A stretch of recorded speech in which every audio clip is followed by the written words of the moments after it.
Mga ka-RSP, sa kabila ng hirap, pagod at paulit-ulit na pagsubok, unti-unti nabuo ang negosyo ngayon ay simbolo na ng pag-asa at inspirasyon. Kaya naman natin tunghayan ang kwento ng pag-usbong ng isang taong hindi sumuko sa pag-abot ng kanyang pangarap. Dito yan sa Negosyo Tayo.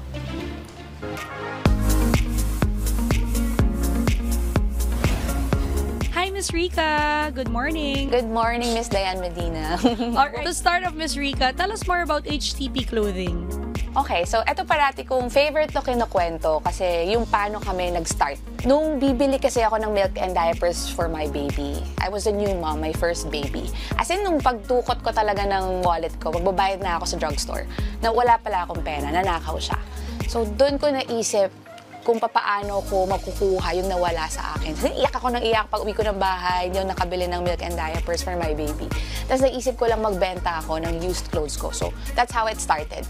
Right now, from pre-love clothes, sumunod niyan, bumibili na ako sa mga tiyangge. So, nag-start ako magpagawa ng isang design, tapos na exclusive, tapos nagtuloy-tuloy na. And right now, ang aming products ay mostly for women, but we also have for men and for kids, and mostly basic pieces. So prior to doing this, you were an employee also? Yes. Okay, so yung transition period mo to employee and of course building this business of yours, kamusta? Nakita mo ba yung ganda talaga ng pagnenegosyo? Sinimulan ko siya na pinagsabay ko muna. Kasi syempre, mahirap iwan ng isang trabaho, lalo kung yun yung meron kang fixed income. Correct. So, sinabay ko muna siya. Tapos, nung nakikita ko na may potential yung business, tapos medyo tumataas. Kumbaga, naisip ko, if I give more time to this business, maybe it will do more. So, parang doon ako nag-decide na mag-focus. Yes, malaking difference siya. At hindi siya madali, pero kinaya naman. Anong tips mo naman pagdating sa pagnenegosyo ng pagdating sa damit? Ang pinaka naging parang secret to success namin, na hindi naman siya secret, is yung honesty and integrity of the brand and of the product. Kasi ang daming damit ang lawak ng competition.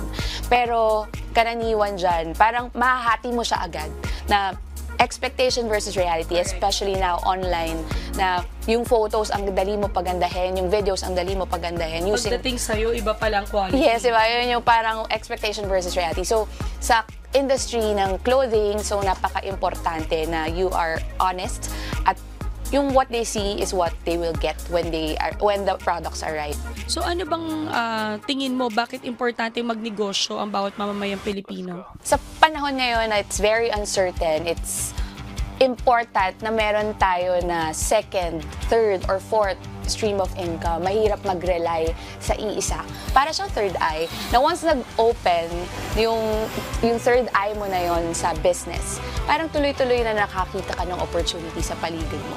So yun yung importante na at least makatry sila, and then after that, nagiging ano na sila, mas magaling at mas makakita na, mas madali na silang makakita ng opportunities.